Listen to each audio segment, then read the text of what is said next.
Good morning, students. Welcome back our next science class. So, student, in last class we completed our chapter number third. Now today we'll start our chapter number fourth. Heat. HEAT. Heat. Heat means होता है ऊष्मा. So देखिए इस chapter के अंदर हम क्या क्या डिस्कस करेंगे टॉपिक.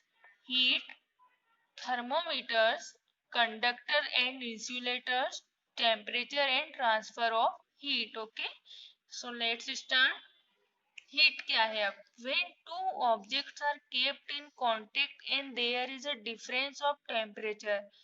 कोई भी दो ऑब्जेक्ट एक दूसरे के कांटेक्ट में रखे हो और उन दोनों का टेम्परेचर मीन्स तापमान अलग अलग हो, उन दोनों के बीच में a certain type of energy flow between them, तो उसमें एक एनर्जी फ्लो होगी.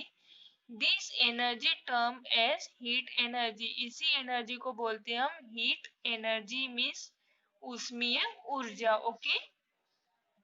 हीट मतलब होता है ऊष्मीय, एनर्जी मतलब होता है ऊर्जा. Heat energy always flow from hotter to colder body. जो हीट एनर्जी होती है वो हमेशा हॉट से मीन्स गर्म से ठंडी बॉडी की तरफ फ्लो होती है. We feel hot in the sun as outside temperature is higher than our body temperature. देखिए जो सूरज की रोशनी होती है, हमें जो सूरज की रोशनी फील होती है वो गर्म होती है. टेम्परेचर उसका कितना होता है, हायर होता है हमारी बॉडी से ज्यादा. So they heat start flowing the body making us feel hot. इसीलिए हमारी बॉडी भी हॉट फील करती है. Similarly, we feel cold when we hold a glass of cold water. उसी प्रकार यदि हम कोई ठंडी चीज महसूस करने के लिए यदि कोई हम पानी का ठंडा ग्लास पकड़ेंगे, in this case our body temperature being higher, तो हमारी बॉडी का टेम्परेचर हायर बढ़ जाएगा. The heat flow from our body to the glass making you us cold. और इसीलिए हमारी बॉडी का टेम्परेचर बढ़ने से जो गिलास है वो हमें ठंडा लगेगा. Now you can understand better. तो आप ये अच्छे से समझ गए होंगे why a doctor advises to spread wet cloth on forehead of a child having fever. इसीलिए डॉक्टर क्यों कहते हैं कि जब कोई बच्चे को बुखार होता है तो उसके सिर पर हमेशा ठंडी पट्टी रखने के लिए, ताकि जो उनकी बॉडी होती है वो ठंडी होती है और जो पट्टी होती है वो गर्म होती थोड़ी. ऐसा क्यों बोलते, ताकि जो बच्चे होती है उनकी जो बॉडी होती है वो गर्म रहती है और जो गर्म ठंडे पानी की हम पट्टी रखते हैं उससे वो फीवर कंट्रोल में रहता है, ज्यादा हाई पावर नहीं होता है. Now you know that when in contact the warmer body will lose heat, whereas the cold body will gain heat. हम जानते हैं कि जब कोई बॉडी किसी गर्म बॉडी के कांटेक्ट में आती है तो वो अपनी हीट खोने लगती है.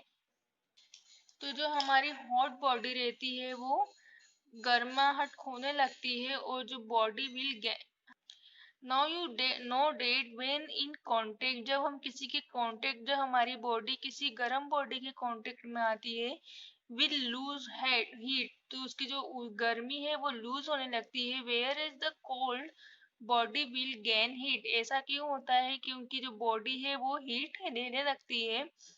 And this heat flow will continue till bodies attain the same heat energy. ऐसा ये हीट फ्लो होती है, कंटिन्यू फ्लो होती रहती है हमारी बॉडी में जब तक बोथ बॉडीज, हमारी जो बॉडी होती है फ्लो होती रहती है अटेंड द सेम बराबर मात्रा बराबर इक्वल अमाउंट में फ्लो होती रहती है. When you rub your hands, you feel heat. आपने नोटिस किया होगा जब आप अपने हाथों को रगड़ते हैं तो आपको गर्माहट महसूस होती है. कैसे? When we rub our hands, the friction produced or mechanical energy gets converted into heat energy. तो जब हम अपने हाथों को रगड़ते हैं तो फ्रिक्शन मीन्स होता है घर्षण. जब हम घर्षण करते हैं तो उसमें घर्षण प्रोड्यूस होता है और जो मैकेनिकल एनर्जी रहती है, जो हम वर्क कर रहे हैं वो मैकेनिकल एनर्जी होती है, वही मैकेनिकल एनर्जी हमारे हीट एनर्जी में चेंज हो जाती है. ठीक. Heat energy can B obtained from chemical energy. अब देखिए जो हीट एनर्जी होती है वो हमें केमिकल एनर्जी से मिलती है, such as burning of coal, जैसे कोयले का जलना। Electric energy such as heater, और जो इलेक्ट्रिक एनर्जी होती है जैसे हीटर। मैकेनिकल एनर्जी जैसे रबिंग ऑफ आवर हेड्स, हमारे हाथों को रब करना, ये हमारी मैकेनिकल एनर्जी है। The vice versa also true, और ये सभी सही कहा गया है। Heat energy can be converted into mechanical, chemical और इलेक्ट्रिसिटी एनर्जी। जो हीट एनर्जी होती है वो हमारी, तो जो हीट एनर्जी होती है वो तीन रूप, केमिकल एनर्जी, मैकेनिकल एनर्जी और इलेक्ट्रिकल एनर्जी में चेंज होती रहती है। जैसे हमने हाथों को रब करा, ये हमारी मैकेनिकल एनर्जी थी। हमारे हाथों से जो गर्माहट निकली वो हमारी इलेक्ट्रिकल एनर्जी थी।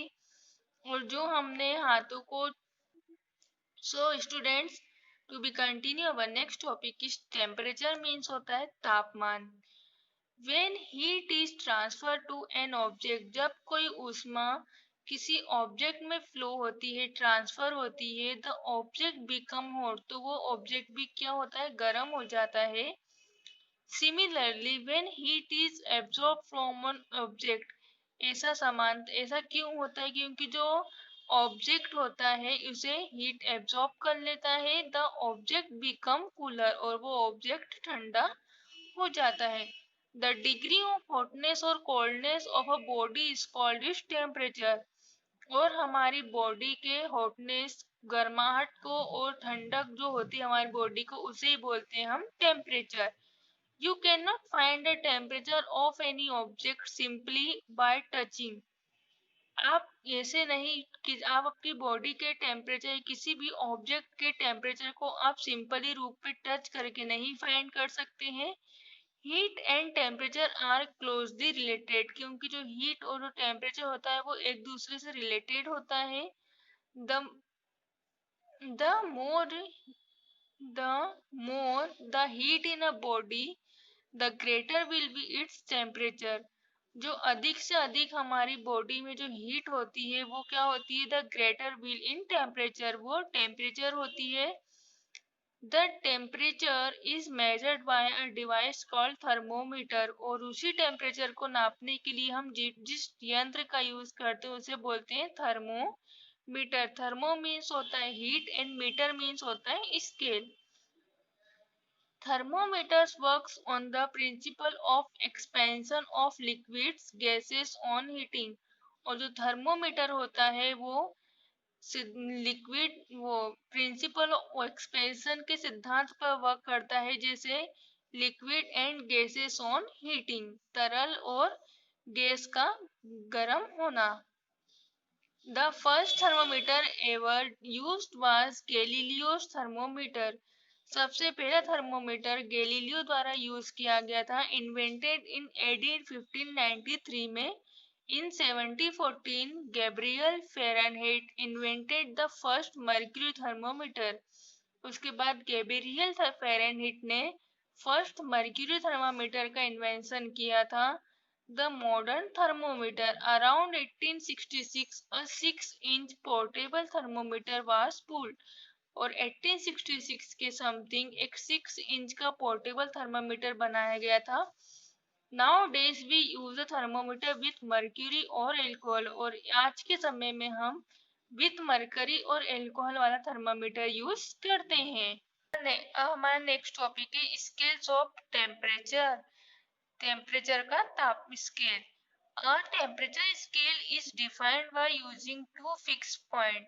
देखिए अब जो टेम्परेचर स्केल होती है उसमें दो फिक्स पॉइंट होते हैं, अ लोअर फिक्स पॉइंट जिसे बोलते हैं हम freezing point, and upper fix point जिसे बोलते हैं हम बॉइलिंग पॉइंट, मीन्स उबलने वाला point.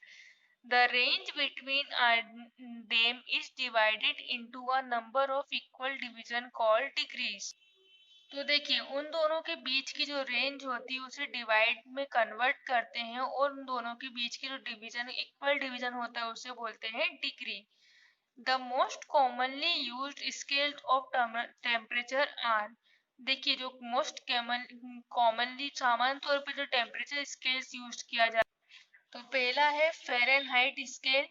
The Fahrenheit scale was developed by Daniel Gabriel Fahrenheit 1724 में किया गया था।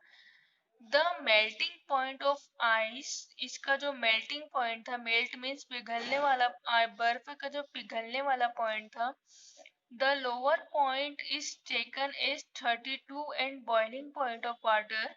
इसमें क्या लिया गया था, उसका जो बॉइलिंग, उसका जो लो, तो देखिए उसका जो लोअर फिक्स्ड पॉइंट था और लिया गया था 32 डिग्री फ़ारेनहाइट लिया गया था। एंड उसका जो बॉइलिंग पॉइंट ऑफ पानी का जो बॉइलिंग पॉइंट होता है, the upper fixed point taken is 212 degree Fahrenheit. और जो उसी बर्फ का अपर पॉइंट लिया गया था वो था 212 डिग्री फ़ारेनहाइट था। The gap between the two fixed point is divided into 180 equal points of 1 Fahrenheit each। अब देखिए जब इन दोनों के पॉइंट को, इन दोनों के बीच की गैप को डिवाइड किया गया तो 180 इक्वल किया गया। तो देखिए जब उन दोनों के फिक्स पॉइंट को डिवाइड किया गया 180 से, तो हमें एक पार्ट मिला 1 डिग्री फ़ारेनहाइट दोनों में मिला है, ठीक है। ये था हमारा फ़ारेनहाइट स्केल। अब हमारा था second Celsius scale. In 1742, Anders Celsius introduced more convention scale called Celsius scale का डेवलपमेंट किया था, उनने इन्वेंशन किया था। This scale has the lower fixed point as 0 degree centigrade. उनने सबसे लोअर फिक्स पॉइंट लिया था 0 degree centigrade and the upper fix point is 100 degree centigrade. और उनने क्या लिया था, अपर पॉइंट लिया था 100 degree. And the divisions between the two fixed boiling points being 100 each of 1 degree centigrade. उन्होंने भी क्या करा, इन दोनों के बीच को डिवीजन दिया एंड टू फिक्स पॉइंट मिला उन्हें 100 each of 1 degree centigrade. This is the scale use laboratory thermometer. इस स्केल का यूज हम लेबोरेटरी में यूज करते हैं। अब नेक्स्ट आता है हमारा Kelvin scale. There is one more scale called Kelvin scale used for scientific work. ये स्केल साइंटिफिक वर्क, वैज्ञानिक रूप में काम आती है। In Kelvin scale 0 degree centigrade equal to 273 Kelvin. इस स्केल में, केल्विन स्केल में 0 डिग्री के बराबर 273 केल्विन को रखा गया and 100 degree equal to 73 Kelvin. और जो 100 डिग्री 73 के समान 373 केल्विन को रखा गया। ओके, अब देखिए हमारा डायग्राम। ये है हमारा Celsius scale, 100 degree, 0 degree, 100 degree.